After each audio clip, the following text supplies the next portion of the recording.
All right, everybody, welcome to Legal Tech Week for June 12th, 2020.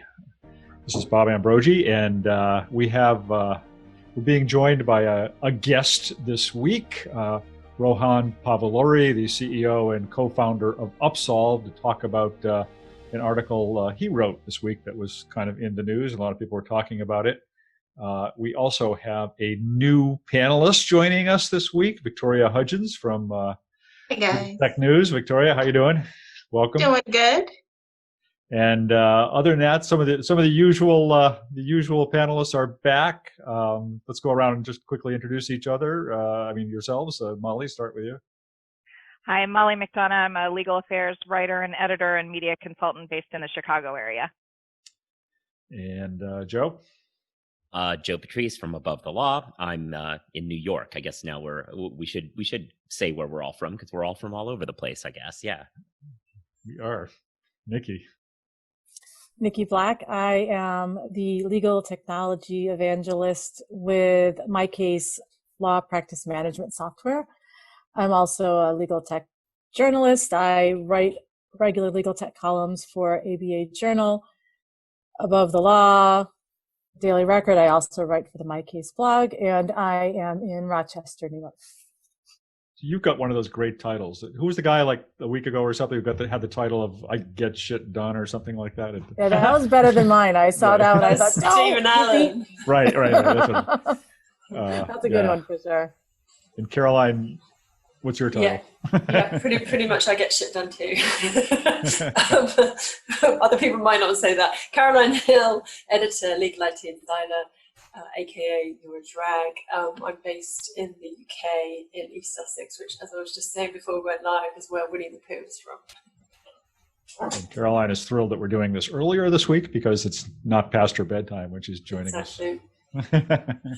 So what we're going to do today is speak with Rohan a little bit, maybe 15 minutes or so, and then go into our regular roundtable on the week's top stories. But Rohan wrote a really interesting story this week on Law 360 basically on the question of whether unauthorized practice of law rules promote racial injustice in this country. So Rohan, why don't you just kind of begin by summing up what you had to say about that? Thanks so much, Bob, for having me and for everyone. So, I'm sure this audience all knows about UPL rules in America that grant a monopoly to lawyers on providing legal advice. And every day in my job, helping low-income families through the process of accessing their civil legal rights, in particular with bankruptcy, I'm exposed to countless poor people in this country that can't afford lawyers. And in our civil justice system, those people don't have the same rights as everyone else because they can't afford the lawyers to help them access those rights. And one of the reasons why these lawyers are not affordable for folks is because there aren't enough helpers around. And unauthorized practice of the law rules as they exist today constrain the supply of people who can provide meaningful legal assistance, and as a result, drive up the price of accessing legal rights in this country. And I think one thing that's important in this discussion is to be clear that I'm not proposing getting rid of UPL rules in America. I believe in UPL rules. I believe in regulation. But as they exist today, where only people who go to 3 years of law school and pass that bar exam being able to provide meaningful legal assistance, that to me doesn't make any sense. I think it's obvious that we can create other alternative forms of training to vet and qualify people to provide legal assistance in certain areas, especially the ones I care about in poverty law.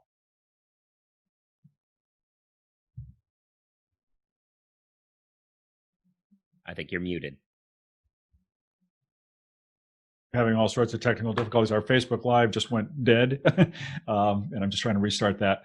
I thought it was really interesting that you brought that up this week, because this also happened to be the week in which the state of Washington decided to discontinue its LLT, legal limited license legal technician program, which, you know, kind of fed into what you're talking about in the sense that it was a way for people who couldn't afford 3 years of law school and the time and expense and everything else to become a licensed legal services provider of a sort.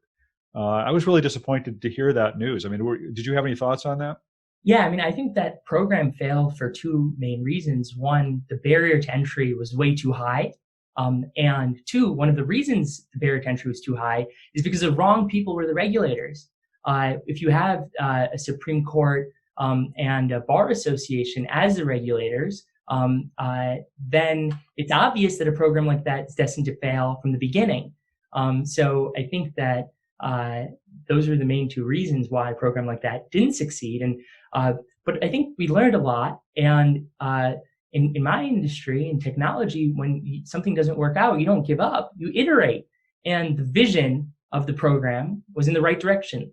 Let us create more helpers, make the barrier to entry lower for becoming a helper. Let's limit the people who can provide help to certain areas of the law that are more commoditized. And I have no doubt that if they use what they learned and iterated, they'd be able to achieve some successful outcome in the future. Does anybody on the panel have any questions or comments on this that they want to bring up? I mean, I would just echo that. The biggest disappointment for me was the abandoning of the entire project instead of looking at what wasn't working and adjusting or shifting to make sure that it was less bureaucratic, less complicated to work through, and open it up so that the services were meaningful and provided instead of just tossing it out the window. I thought it was working really well. I thought a lot of good lessons learned. It helped develop sandboxes in other areas that are hopefully going to continue and learn from what didn't work there. And instead of abandoning it, just iterate, like Rohan said. And Bob, one thing that I think that we don't talk about enough when it comes to civil justice reform is the racial justice component. That's why I brought it up this week in particular.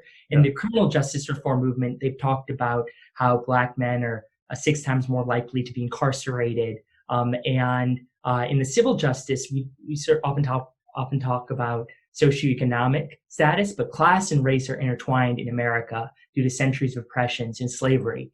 And to not talk about race when it comes to talking about housing or access to family lawyers, that is a real problem. And I really think this should be a bipartisan issue.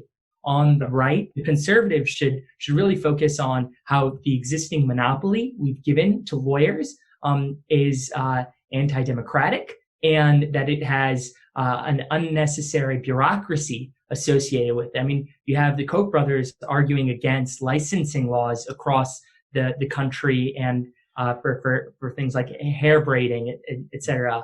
And then on the left, this is really an issue of social justice. And to be against UPL reform is to say that you do not believe there is a more creative way to train people to provide lower cost legal services. And to me, that demonstrates a lack of imagination. If you really believe there's absolutely no way we can rewrite UPL laws in America. Yeah. Oh, sorry, you're good.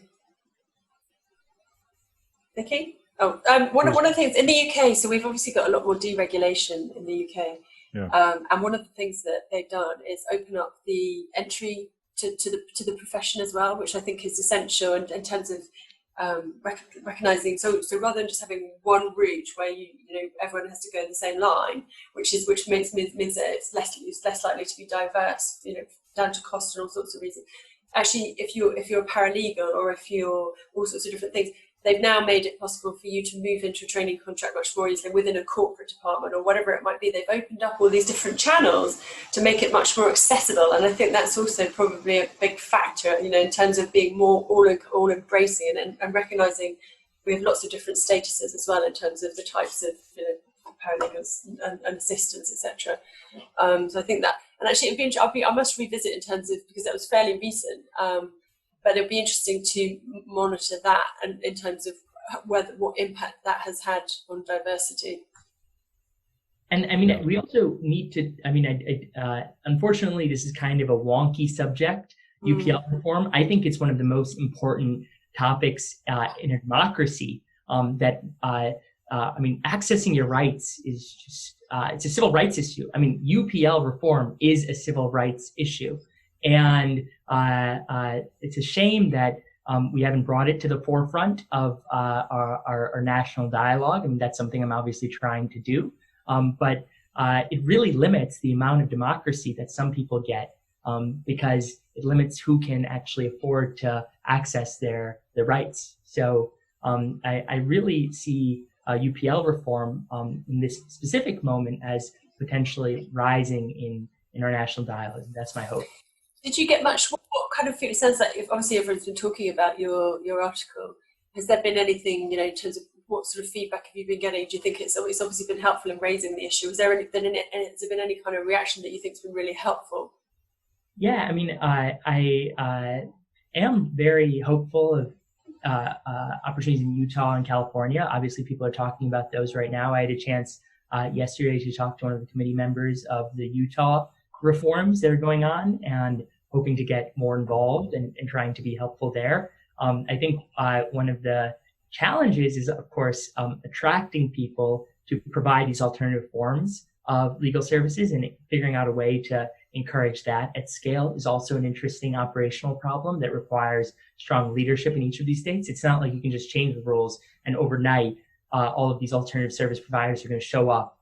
You need to encourage that as well. And maybe that's one of the issues with what happened in Washington.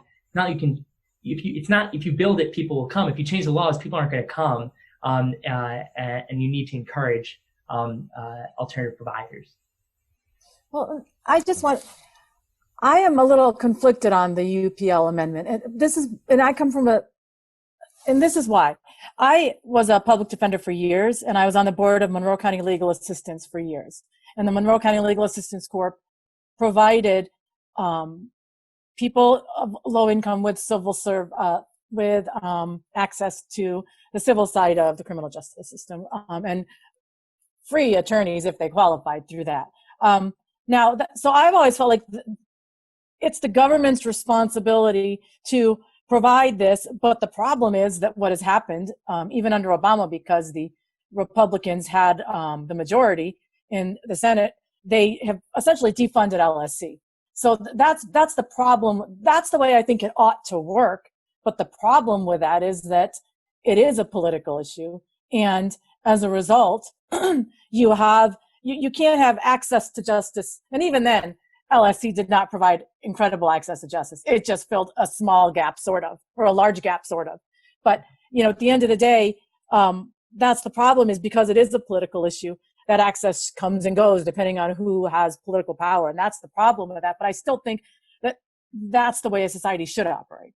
There should be access to justice for everyone. And I guess the innovation is, how are we going to fill these access to justice gaps without relying upon the sway of political, opinion and thought. So but I still sort of fundamentally believe that's the way to do it. It's just not working because it's an imperfect. Yeah, I mean, I think my view is it'd be great if everybody could have a lawyer. I see that as a political non-reality. So we need to think creatively around how to address the problem. And I think there's another a solution that's tied in my mind with UPL reform, which is redesigning our courts that serve low-income people around the assumption that people won't have lawyers. I actually think it's such a crazy thing that we've designed housing court, consumer bankruptcy courts, consumer debt collection courts, uncontested divorces around the assumption that people can afford lawyers, when the majority of people, for example, who are filing for bankruptcy have negative net worths that are in the tens of thousands of dollars. And how crazy is it that we expect people to be able to pay for lawyers when they're in tens of thousands of dollars of debt, and that we haven't even thought twice about how that system might be reformed? So we need to redesign our court system around the assumption that people are going to be pro se, because that's the reality. And I feel very strongly about that as well. Well, and I'll just add to that, to the redesign, it's more about looking at, where solutions get bogged down into the system. And a lot of it is at those earlier stages that aren't designed well and open enough.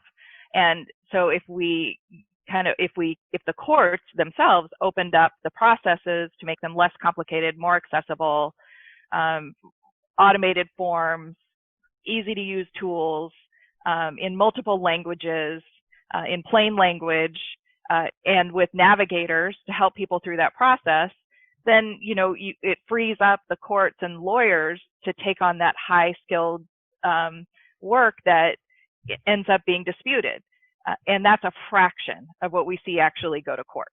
So, but yet the courts are bogged down with hearings and status checks and these complex processes that just aren't necessary. And I think I want to be clear, especially when it comes to the conversation of the last 2 weeks. I think, and my own experience over the last 3 or 4 years running Upsolve, is that there's a great degree of elitism and racism. And I really do feel that part of the reason these changes haven't taken place is because the legal profession itself, there's this prestige and elitism intertwined with becoming a lawyer in America that people want to hold on to, and to the detriment, oftentimes, of poor people and Black people and brown people in this country. Well, there was a question from somebody who's watching asking what changes should have been made to the LLLT program in Washington to make it useful for providers and to consumers. The rules in place sounded onerous as they were. I think that point's kind of already been made that the rules were onerous, but what changes should have been made to it, do you think? Yeah, I mean, I think number one, reducing the barrier to entry. I think there's a certain amount of credit hours and work hours that nobody in their right mind, if they cared about feeding their own family, would have fulfilled. So that's number one in my mind. And then number two is, in my understanding, is that they limited it to only one area of the law. I think it was only family law, and opening it up, because you always need to think from a market perspective, like what is going to make this attractive for the helpers as well, and because they're going to need to feed their own families. So I don't think the approach was pragmatic enough.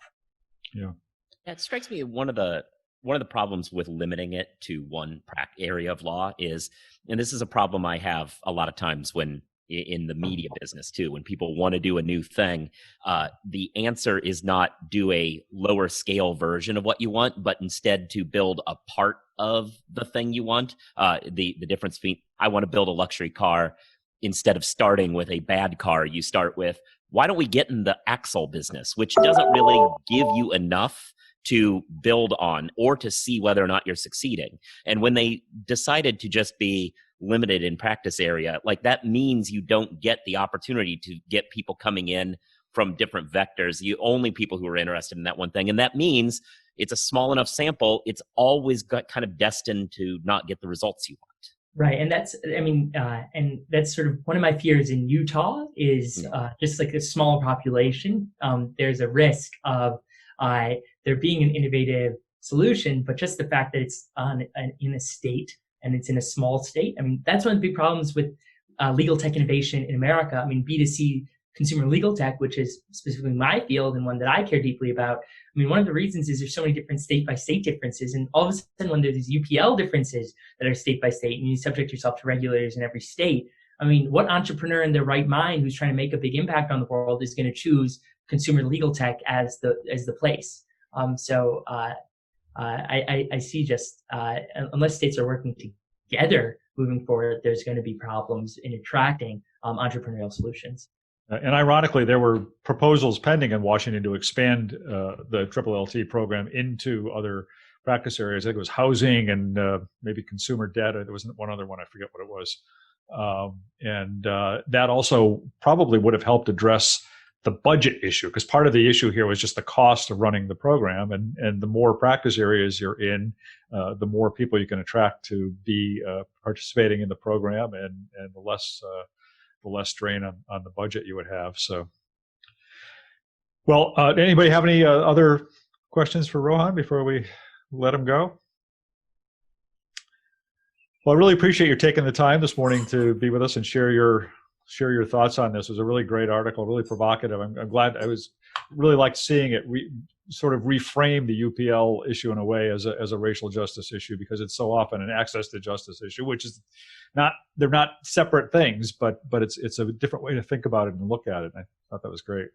Of course, and just two last things I'll say, Yeah. which is, one part of the article was about the lack of Black and brown people in the legal profession, and I like to pose this thought experiment. I mean, do you think our system would exist this way if there were fewer white people and more Black and brown people from specifically socioeconomically disadvantaged backgrounds? I mean, I have no doubt that we'd have a different system today if the legal profession was more diverse, and that there was lower barrier to entry to the legal industry. And then the second thing is, and this will help me frame it for myself, if I have a mom who's been sued by a debt collector and needs somebody to represent her in court, am I more likely to want her to be helped by somebody who's done a specific training module for debt collection lawsuits, and is a social worker by training? Or am I going to want her to be represented by a lawyer who just passed the bar and has no specific training and is Googling around to learn about debt collection? I think for me, that just helps me grasp that there is an alternative to our current system. We just need to find it and fight for it. So thank you so much, everyone, for having me. Thank you, Rohan. Thanks. And you can either leave, or if you want, I can change your role to an attendee and you can continue to watch the rest of it. But thank you so much. Cool. Yeah, all right. Thank We'll you. see. Guess you didn't want to watch the rest of us. I don't know. We're so fascinating.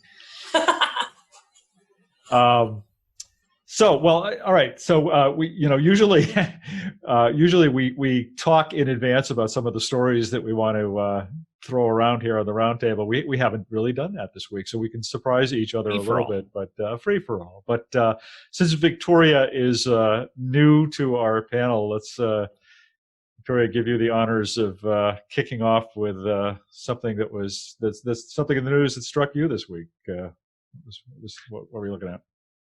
Yeah, definitely this week at ALM, which is the parent company of Legaltech News, we've definitely been covering just how the legal industry isn't in a bubble or in a vacuum, like the protests going on in the United States and internationally, and how law firms are adjusting and responding to it. And it's been kind of interesting to hear some Black lawyers provide like how they've responded to it, and law firms saying how they want to promote diversity and inclusion.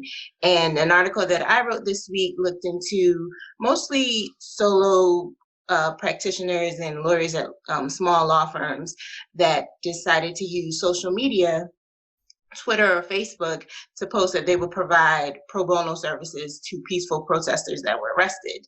And a lot of their tweets and posts went viral, and I talked to them about what's kind of been the impact of that. And mostly they said that they received positive insights, positive feedback from people and a few clients, and also kind of like ugly backlash. And I thought it was interesting, and everyone was just kind of, they would say usually that was a misconception of who they were providing services for. And some people were just saying like, hey, you're providing services to looters or the bad guys or something like that. And I thought it was interesting just talking to the lawyers about like balancing their workload and why they decided to offer those services and put that out there through social media. And everyone pretty much, even if they had a little bit of backlash, everyone seemed like they still wanted to continue to do the work. And I thought it was kind of interesting. You see in the big, large law firms kind of saying like, oh, we'll put more money towards matters and initiatives, and these lawyers taking it out of their time to like provide pro bono services to protesters.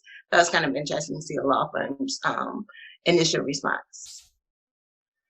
Yeah, I think that's really interesting. It's always interesting to see how social media can be used by lawyers in that way. I was thinking back as you were talking to the early days of the Trump administration, when there was the first wave of immigration crackdown, and Twitter became a very powerful tool for connecting lawyers and others who were trying to help out around that. And I don't think there was the backlash at that time. It's interesting, or maybe there was. Maybe I was just tuned out to it, but it seemed to be much more sort of just generally well received as a vehicle for connecting lawyers and getting them to the front lines to be able to help people. But yeah, I did kind of notice that with the large law firms, they definitely did make announcements to their staff and lawyers about like, we hear what's going on, and we're going to promote diversity initiatives.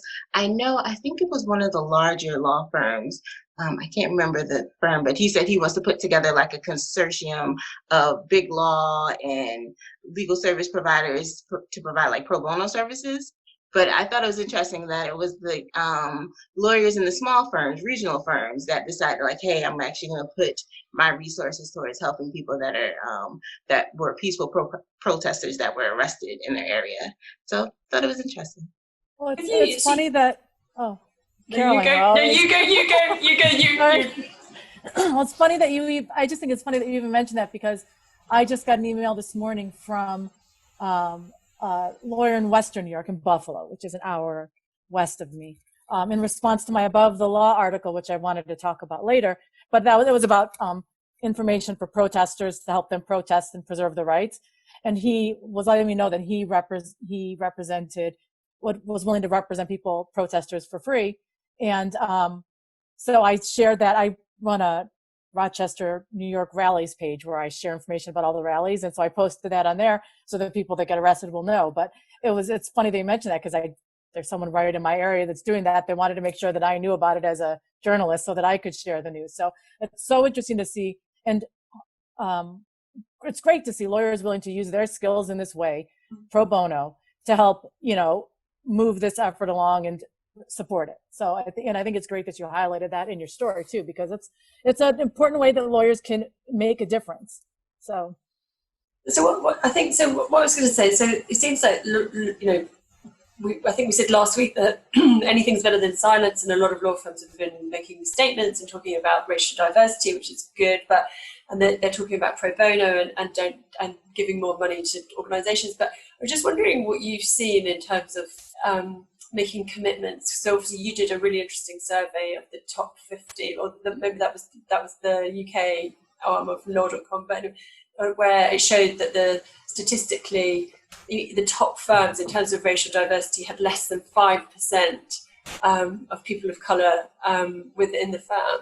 And I just wondered if you've seen much in terms of firms really committing to metrics themselves, in terms of diversity metrics. I don't know sorry to put you on the spot, but this is something that I'm writing right now, and just looking at, whether there's any, it's all very well to say, right, we're going to do more pro bono work, but actually I feel like they're not turning the microscope on themselves enough and going, right, we really need to make some serious commitments right now, because I don't think it's enough personally just to donate more. I think they need to really start to make some, and we talked about this last week in the panel, about how they need short-term and long-term metrics, and I'm really struggling to find any metrics when it comes to racial diversity.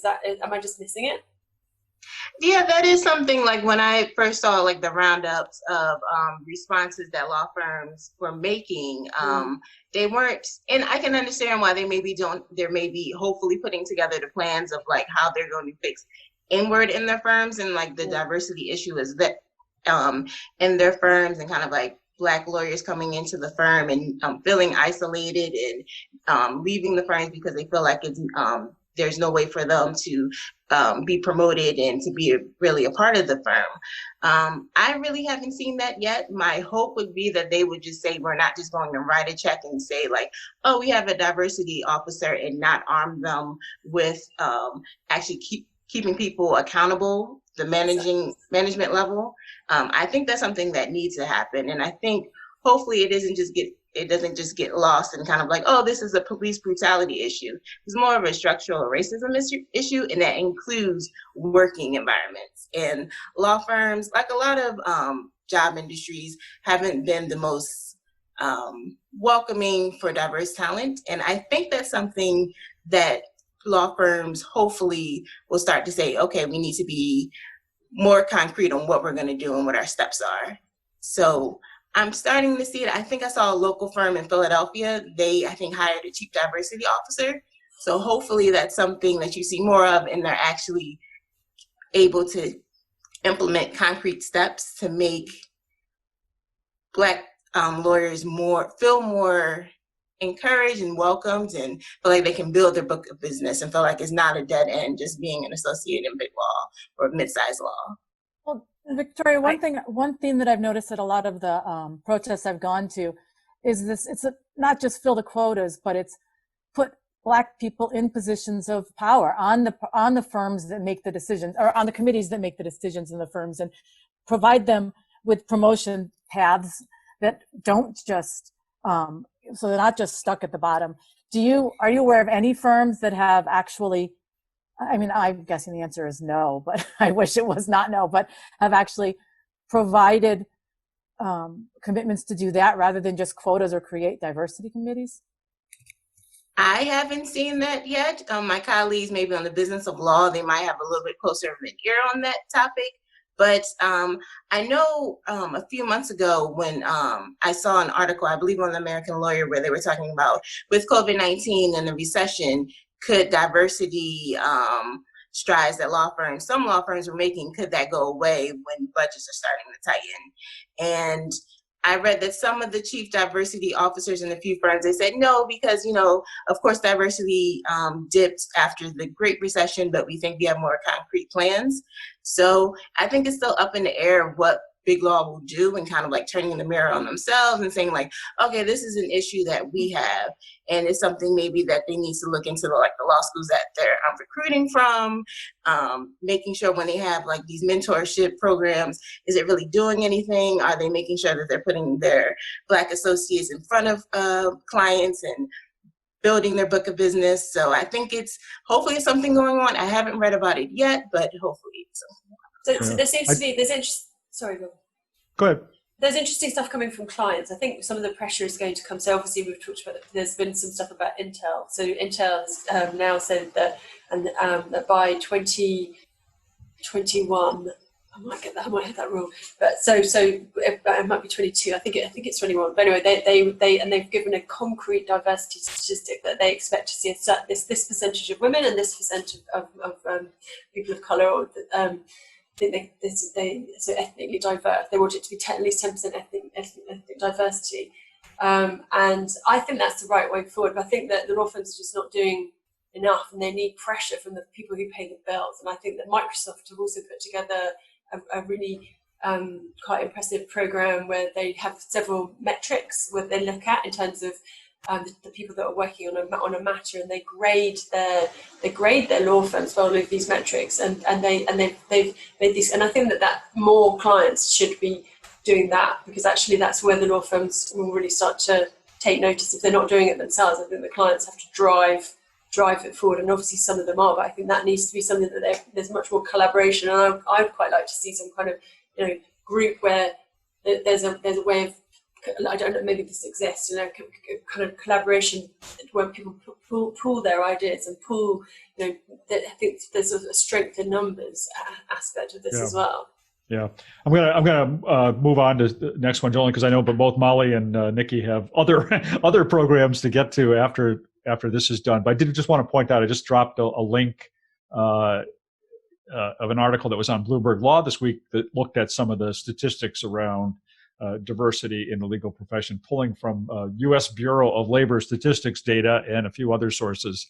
But it's pretty much as bad as you would think. I mean, it says something like 80% of those in legal occupations, which is a pretty vague term, are white, and 10.6% are Black, and Asians are 8.2%. And then it has some other statistics from some other sources as well. So, Molly, I know you have to get off early, and I wondered if you want to be next up and talk about what was in your mind this week, on your mind this week. Sure. So offline, we've talked a little bit about this. The University of Pennsylvania, their Actionable Intelligence for Social Policy program released a new toolkit for, this is new for me, centering equity. I'm big into, I understand putting equity and diversity in context and racial in terms of data, but their focus in this report is on centering, which is really based on understanding where the data, how the data is collected and how bias is worked into the data collection at its root. And so I thought it was really, one of the things I like about it, they haven't promoted it much because it came out right in the middle of all the demonstrations and protests. It takes a really strong stand on race, and I thought that's important. I thought it actually is more timely now. This isn't in response to the demonstrations. They've been working on this report for 2 years. And one of the reasons I think it's important now is that because of the pandemic, we've seen so many organizations, especially government entities in courts, starting to really very quickly implement technology solutions and data-driven solutions. And this is at a critical time to take a look at when you're using data to drive decision-making, that it that you understand where the biases are. It's not that it can't be useful, but you have to make sure that you understand and, as they put it, center your data so that you're not using it in ways that are punitive or lead to unequal treatment and unequal distribution of benefits, say, or in the case of law enforcement, penalizing African Americans and minorities because the data has a lot of racist history in how it was collected. So I just thought that was it's a really helpful, useful toolkit, really long, with a cross section of stakeholders from government and educational institutions. If you happen to have the URL for that, the URL that was in an email that you sent around about that, for some reason isn't working for me. I'm getting a 404 message when I click on it. I talked to one of the authors yesterday, and I think they, same for me, they took it down briefly because they found a typo. Oh. So, if Above the Law did that, we'd never get anything done. Yeah. Well, there's the toolkit they have all this background, but their toolkit is a PDF. So. Yeah, interesting stuff. But true. Yeah. Any comments on that, or do you want to move on to the next? No, just like you. I'd love to see that. So yeah, I'll try and dig out the link as well. All right, I see she put a link up. Nikki, I know you also have to go do what 3 hours of speaking this afternoon. So let's warm up your vocal voice. cords. Well, what I've really been focused on a lot is, and I wrote about this for my Above the Law column this week, is the intersection of law and technology in terms of surveillance and the use that the way law enforcement is using technology at the protests, and the different methods and tools that they're using to surveil protesters, to gather information to arrest protesters and also alleged looters. It's amazing the amount of tools that they're using. There's the physical tools, there's the drones, there's those poles where they, when I organized the post-inauguration rally in downtown Rochester, at that point in 2016, they had these poles where they had cameras on top of them. So rather than having law enforcement right there at our protest, there were 1 or 2 officers, but they had those poles to make sure nothing went south with cameras on them. Now they have drones. So when I was at a Black Lives Matter rally last weekend, there were a number of drones, and one of them came down very low once we all settled in one spot, and really annoyed a lot of the protesters because it was pretty low and invasive. But in addition to those, they're also using, license plate readers. They're using social media to try and track protesters and get information. They're using other sorts of data from cell phones that they collect with some sort of tool. I wrote about it on the Above the Law post. The idea was to give protesters an idea of the tools that law enforcement is using, how to lock down their phones. That's another thing that's really important, is learning how to secure your data, your information, how to stop sending information, geolocation data from your phones that might help law enforcement. And my perspective is more help them unlawfully unlawfully restrict the right to protest. That to me is the most important thing. They're restricting the right to protest. It's our constitutional right. And so I think it's important to secure your data so that they don't get information unlawfully from you that can be used against protesters. And so I provided that information. But I think it's that all this surveillance they're doing and the militarizing of the police it's unbelievable to attack people that are peacefully protesting about a really important issue. And the other thing I just wanted to mention was I linked to a video. We have a lawyer in Rochester who represents protesters, and I linked to a video that we'd recorded right after the election where he provides information to protesters about your rights when you protest and how to protest lawfully, or at least understand what that means and understand when you're crossing that line and cross that line knowingly. And I also linked to, I just had a birthday, and I, for the first time ever, did a fundraiser for the Bail Project, which its intent is to, address the biased use of bail in the criminal justice system by bailing people out. And so I've raised almost $3,000. I just wanted to throw this pitch in there. I'm like 175 off for my $3,000 goal. It was initially 1,000, but I raised that in about 4 hours, so I pushed it up to 3,000, but I'm still a little bit short of that. So there's a link to that fundraiser if you want to donate to it. It goes right to the Bail Project. I'm just the go-between through Facebook. But I just think it's super interesting, all the tools that the police are using to prevent people from exercising their First Amendment right to protest. And it's a little offensive. And also to go back to what Victoria was talking about a little bit, there was a story this week that suggested they're also watching your Twitter accounts. There was a story out of Portland, Maine that where somebody had posted on Twitter about, sort of in favor of defunding the police. And next thing you knew, the police were showing up at his door with an arrest warrant over some misdemeanor graffiti charge or something. And some of what they said to him suggested that they had in fact been aware of what he'd been posting on Twitter. So who knows? Oh, the other really important aspect of that is, which I hadn't thought about at the first protest I went to, but the second protest I was aware of it, is blurring faces out of the photos you take to show on social media. You got to go, Molly. Bye, Molly. Bye, Molly. See you next week. The Signal offers a tool to do that, the Signal messaging app, so that you can, before you post to social media, blur faces out of the images. Yeah. Vicky, did you say you've posted a link to your fundraising? I can't see it on there. You're going to post it in the chat. Oh, I'll do a good stewardess plug. I'll link to Above the Law, and at the very that's end, the way to do it. I'll link to my fundraiser too. I'll link to the fundraiser and Above the Law in the chat momentarily. Yeah. While she's working on that, I'll share my favorite.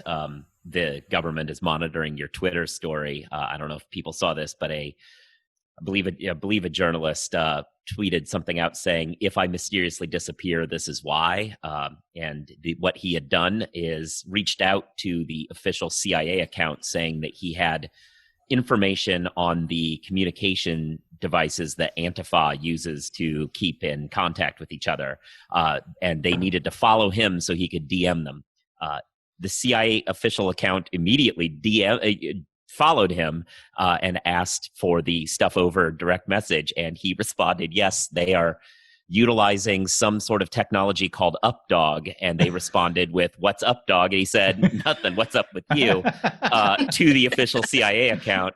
And he posted it all on Twitter. And that I don't use the word hero very often, but. That's good. That's good.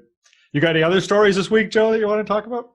Yeah, I mean, there's been a lot of random stuff like that. We have dealt with more bar exams forcing applicants to sign legal waivers that they won't hold them responsible when they all get COVID after packing into a convention center in July. So that's a thing. We've gotten more statements from law firms, as we were talking about earlier, all these social media statements, which kind of to go on to that, one of the trends that we're noticing of those statements is that it's going to spark some of what on Twitter is being called like the hashtag #ThisYou, backlash of people who have had negative experiences with those firms going, really? Where was this love of racial justice when I got treated the way I did? And that's developing, and it's going to be an inflection point, I think, for a lot of the firms, because I feel, especially with issues like this, that a lot of firms, and by firms, I'm just going to generally say white people, have a sense that these issues don't exist on a spectrum. They feel as though if I've said I'm for racial justice, that's the end of the inquiry for me. I've done it. There's can't be anything else I can do better than to say that. And I think it's going to be, and when they're called out for other stuff, they tend to go insular and defensive and lash out at the idea that something's wrong. And I think this is the next inflection point that these firms are going to face, is when they, after these statements of support, they get flagged for various microaggressions and so on that they've done over the years. Are they going to become defensive, or are they going to remain open to that conversation about what they can do better? And so that's the other trend that we've been following throughout the week. We've been all over the place this week. Yeah, it's been a busy week. Yeah. But those are the two that are kind of relevant to this conversation. I don't think anybody cares about my Michael Flynn coverage. So somebody does. Right. It has fewer legal tech angles to it. Yeah. Any comments on Michael any of that? Avenatti, did you follow that?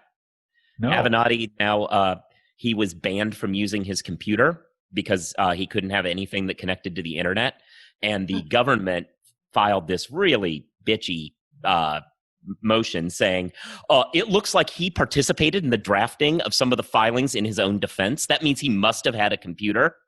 We need him, and they tried to get an inquest going, and the judge was just like, give him a computer, put software on it so he can't go on the internet, just get this out of my face. But that was a tech story of the week. That's interesting. Yeah. All right. Well, how about Caroline? How about you? What do you got this week?